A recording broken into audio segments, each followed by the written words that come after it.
All right, let's talk about the internet. Not the big abstract cloud, but that very last crucial step of its journey.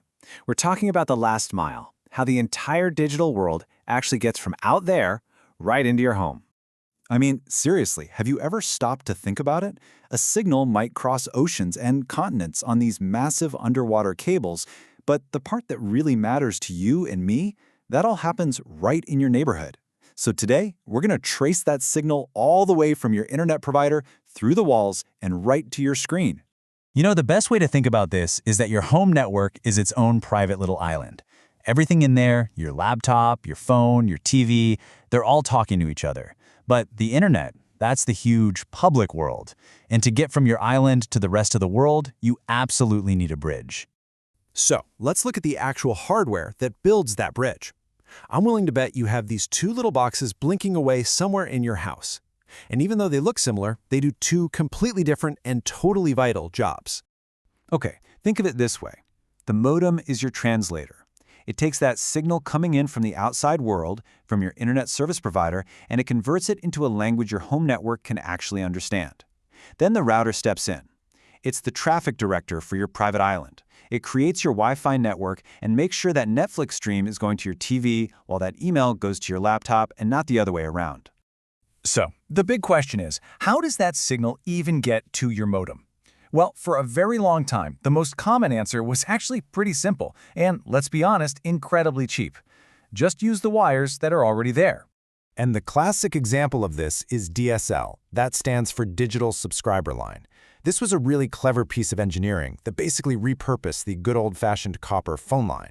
See, engineers figured out that they could use higher frequencies, ones our ears can't hear and aren't used for voice calls, to send digital data over the exact same wires already running into pretty much every home in the country.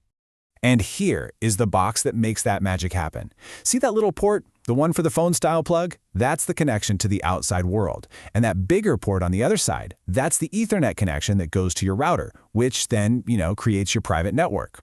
Now, the other really common wired connection uses another cord you probably recognize, the coaxial cable. Yep, the same one that brings you cable TV. It turns out that network of cables had a ton of extra bandwidth just sitting there, which made it absolutely perfect for delivering high-speed internet without having to dig up streets to lay new lines. And the hardware, well, it looks almost the same as a DSL modem, but look closely at the connector. That's that screw-on connector you'd see on the back of your TV. It does the exact same job as the DSL modem, just for a different type of wire. It translates the signal from the outside cable network for your internal home network. Now here's the key takeaway, the really important part. It's the speed. DSL, it's okay, but it generally tops out around 24 megabits per second. Cable, on the other hand, with its latest standard called DOCSIS, it's being designed for speeds up to a mind-blowing 10 gigabits per second. That's not just a little faster, that's over 400 times faster. It's a whole different universe. But as good as they are, copper wires have their limits. To get to that next level, to really break the sound barrier of speed, we had to stop sending electrical signals down a wire and start sending pulses of light down a tiny glass tube. And this is fiber to the premises, or FTTP. Forget about reusing old lines. This means running a brand new, hair-thin strand of pure glass directly to your home. This is the real internet superhighway. It offers speeds and reliability that copper just can't touch. Now, of course, your router can't speak the language of light, so you need one more translator. This device is called an optical network terminal, or ONT. And its only job, its whole purpose in life, is to take those incoming pulses of light from the fiber cable and convert them back into a standard electrical signal that your router can understand.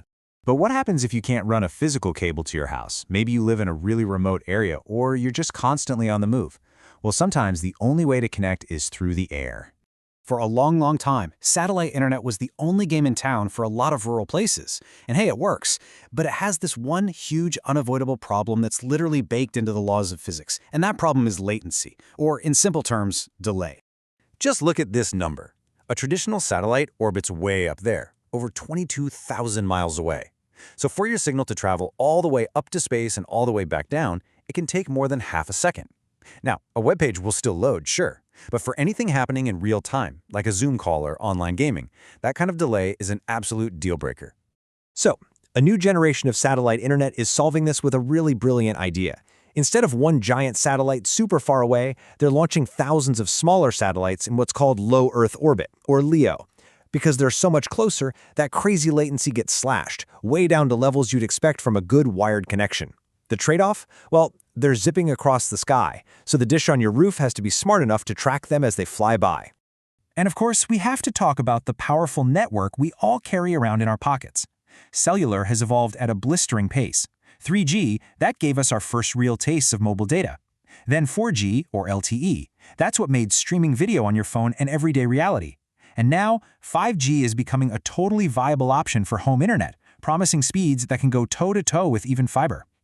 Okay, phew. We've covered connections using wires, light, and the air itself. So let's bring it all back home and figure out which one might actually be the right choice for you. Must just break it down nice and simple. If you really only use the internet for basic web browsing and email, then DSL, which is available almost everywhere, might be totally fine. For most families, streaming HD movies and doing normal stuff, cable offers a fantastic balance of speed and value.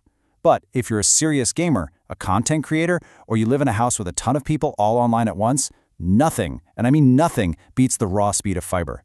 And of course, if you're way out in the middle of nowhere, satellite is your absolute lifeline to the digital world. Which leaves us with this one really fascinating question for the future.